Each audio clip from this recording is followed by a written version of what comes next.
Hello, everyone. Charles Watts here. Welcome to a Tuesday edition of Inside Arsenal. I hope wherever you're watching or listening to this show around the world, you are having a very, very good day. Just a quick note before we start today's show. I'll be sitting down with James Benge a little bit later on today, not too long away from recording this, actually. So if you do want any of your questions involved in that Inside Arsenal Extra Time show, then I'd get them in pretty quickly. Some of you did send yours in yesterday, so I'm having a look through those as well. But anything you want to talk about, questions, comments, anything like that, if you do want us to try and include it in the show, then you're going to need to reply pretty quickly to this show in the comments below. Plenty to talk about before we get to that Inside Arsenal Extra Time, though. Today, Mikel Arteta has just been speaking at London Colney ahead of tomorrow night's game against West Ham in the Carabao Cup. So we'll look at what he's had to say there. The latest on Gabriel Jesus, Martin Odegaard, whether Declan Rice will feature, and just kind of what his thinking is ahead of this game with that big game at Newcastle fast approaching on Saturday as well. So let's get stuck into it, shall we? Team selection was obviously a big sort of topic of debate in the press conference. He was asked if it's going to be impacted at all by that game against Newcastle at the weekend, and he says nothing. We just have to beat West Ham. It's a competition that we have the chance to progress and win a trophy, and our mindset is going to be focused just on West Ham. He was then asked about the sort of importance of the competition. You have to say probably priority-wise, it is at the lowest of Arsenal's priorities this season. But I think personally, it's a competition you've got to really try and win. I do think silverware is very, very important to Mikel Arteta and to this Arsenal group at the moment, even if it is the Carabao Cup. And he says, look, doing what we are doing, being consistent and playing better than the opponent tomorrow against West Ham is going to be a really tough game. Is always is away from home against them, and we want to continue the momentum and form that we're in. He was asked if it's going to be a similar approach to the Brentford game, and he said yes. The context is a bit different because we've got some injuries. We don't have too much availability in terms of the squad, but I prepare the game in the same way we did there to try and win it. When he talks there in the second bit about momentum, I think that's really, really important. You just don't really want to lose a game.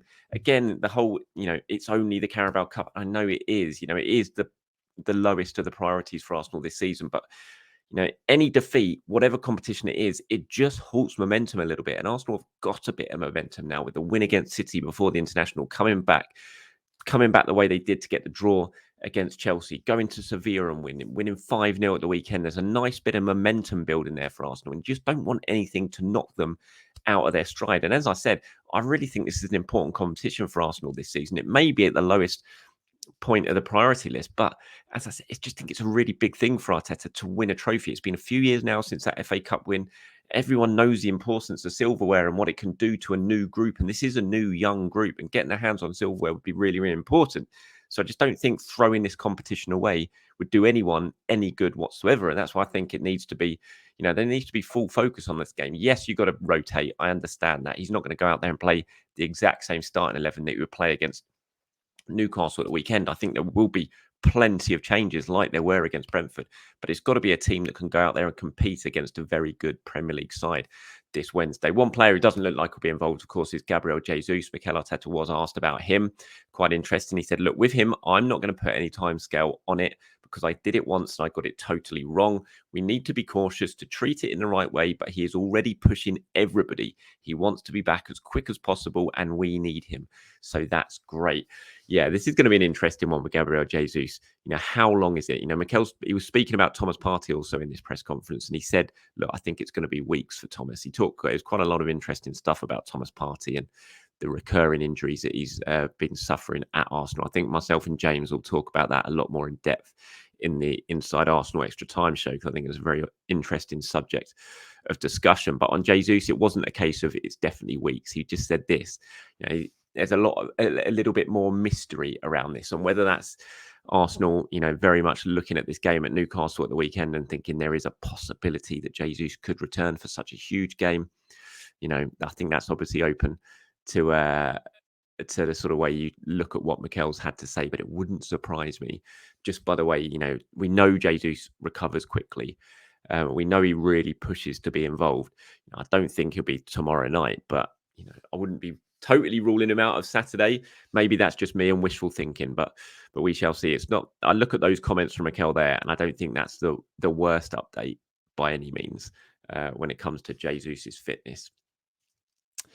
There was also talk about Martin Odegaard's injury. Now, I know Martin is suffering from a bit of a hip problem he's been struggling with for a few weeks now. He was rested in the game against Sheffield United at the weekend. He was on the bench, but he didn't even come on, so he had a proper rest. That's what Mikel had to say to him.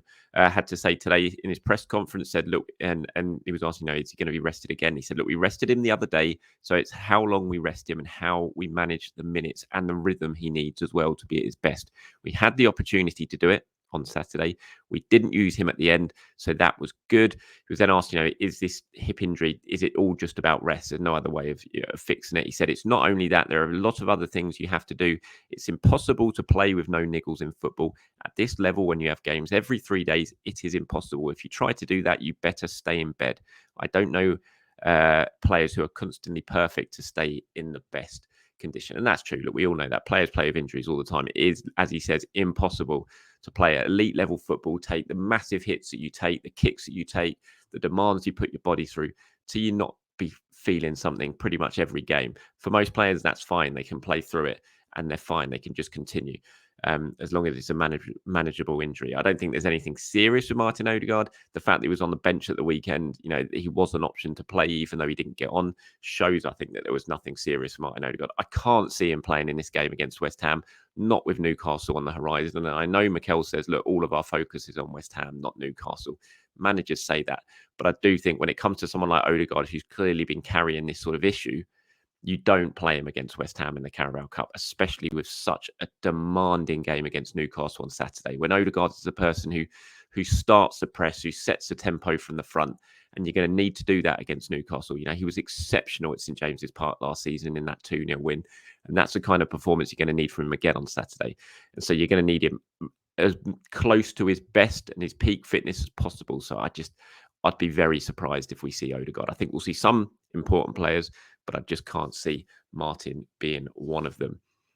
Declan Rice, this was interesting. Obviously, could well be Declan Rice's first match back at West Ham following that record-breaking move in the summer. Mikel was asked about that and whether he is going to be involved. And he said he can be involved. It will be his first time back at his old club, and it's a beautiful moment for him. I had the experience to do it a few times, and then you really see what they think of you and what you left at the club. It is a really good way to measure your experience and your reality within the reality of the people that you shared your experiences with. He was then asked, if Declan Rice is involved, will he get a good reception? He said, I hope so. Every time you hear him talk about West Ham and what they did for him and everybody at the club, he cannot talk any higher. Hopefully, it will be the same way towards him. I think this will be interesting what sort of reception Declan does get. He was hugely popular at West Ham. He was, a legend at West Ham. He led them to their first European trophy in God knows how long, or was it even their first European trophy? And their first trophy in 50 years or whatever it was, since 1981 or something around then. And you saw the reception he got afterwards when they were doing the tour parade through the streets. They were all begging for him to stay, but then he did go, and he went to Arsenal. And I think with West Ham fans, that did leave a bit of a sour taste. They wanted him to go to Manchester City. When you go to City, it's just one of those things when you're just like, oh well, he's gone to Man City, he's gone to play under Guardiola, he's gone to win trophies, but he didn't. He went to a London rival, a rival that West Ham fans would have been looking at, thinking, are you going to win? Are you guaranteed to win trophies there? Is that a huge step up? Now, obviously, for Arsenal and from our point of view, it's definitely a massive step up. But from West Ham fans, you can understand them looking at it and thinking, why didn't you why haven't you gone to Man City? Why did you choose Arsenal? And you could tell the reaction, certainly on social media at the time, that there was a fair bit of anger about it. So it'll be interesting to see how that represents itself in the stadium tomorrow night. I think he'll get a good reception from a lot of fans, but I can't imagine it is going to be a universally good reaction. I think there will be some, probably boos or whatever. But Declan, whatever the sort of reception is, I have no doubts if Declan is involved, and I can't see Declan Rice starting this game. If he is involved, he'll be on the bench. Surely you don't start Declan Rice in this game ahead of Newcastle at the weekend. But if he does come on and he does get a bit of grief, it's not going to bother him. I can't see it bothering him. He's just not got that type of personality or character for it to let him affect him whatsoever. In fact, it'll probably drive him on anything else. But yeah, interesting nonetheless from Arteta on Declan. On Eddie and whether he needs to be rested for this game with one eye on Newcastle, or whether he should be started again, sort of keep the momentum going from Saturday?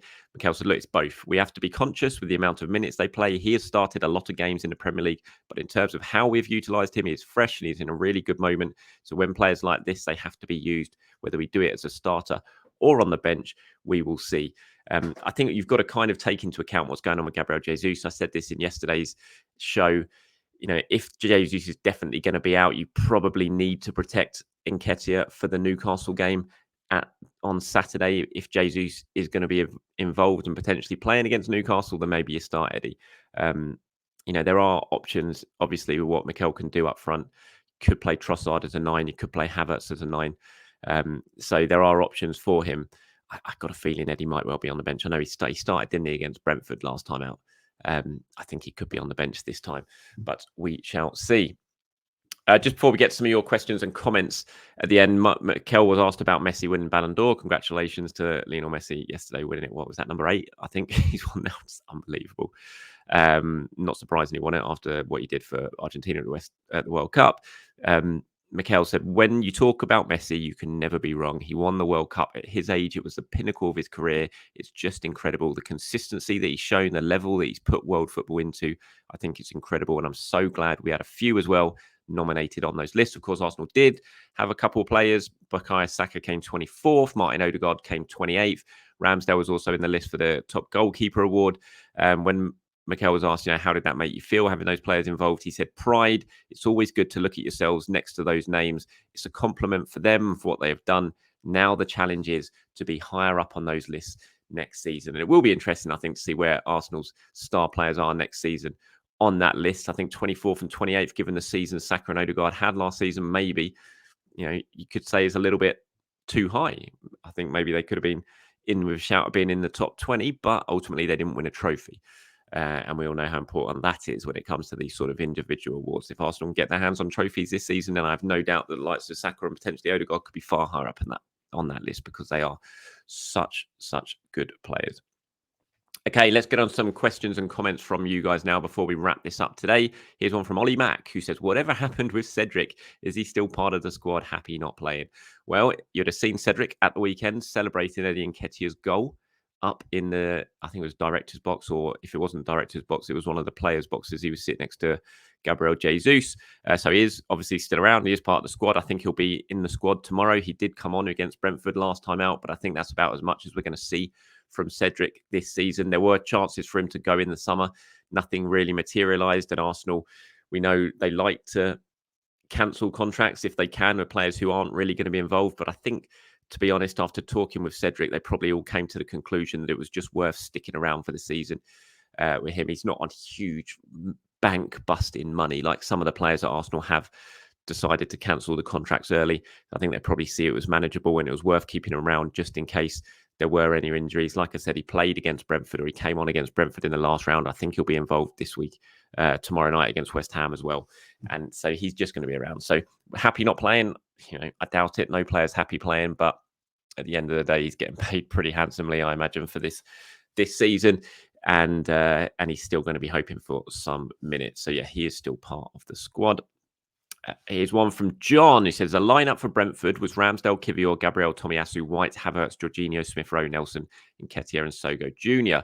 And subs of Odegaard, Jesus, Cedric, Elneny, and Zinchenko. Some of those we won't see for sure in the West Ham match. Some of the young lads also played yesterday, and I think that means on Sunday, in the 6-3 win against Brighton for the 21s. So Walters, Lewis Skelly, and Cody Dubry played. Sogo Jr. didn't. So I think against West Ham, we could go with Ramsdale, Kivior, Gabriel, Tomiyasu, Cedric, Havertz, Elneny, Smith-Rowe, Nelson, Nketiah, and Sogo Jr. I can see plenty of those players playing. I'm not sure Cedric will start. It wouldn't surprise me at all if Ben White starts in that game. And I don't think we'll see Sogo Jr. play. He might be on the bench. I don't think he'll start. I think Trossard definitely starts somewhere in that team, whether it's up front in place of Nketiah, whether it's on one of the wings. It could well be on one of the wings because I think Vieira plays definitely, and he's not in your team there. But you could well see Nelson and Trossard playing with Havertz up front, and then you could have a midfield of Smith-Rowe and Vieira ahead of Jorginho or even El Neni, probably Jorginho. So I don't think you're going to be too far off, John, but I think there's a couple of absentees in that list that I think will play. Like I said, Vieira, I think will start, and I certainly think Trossard will start the game as well.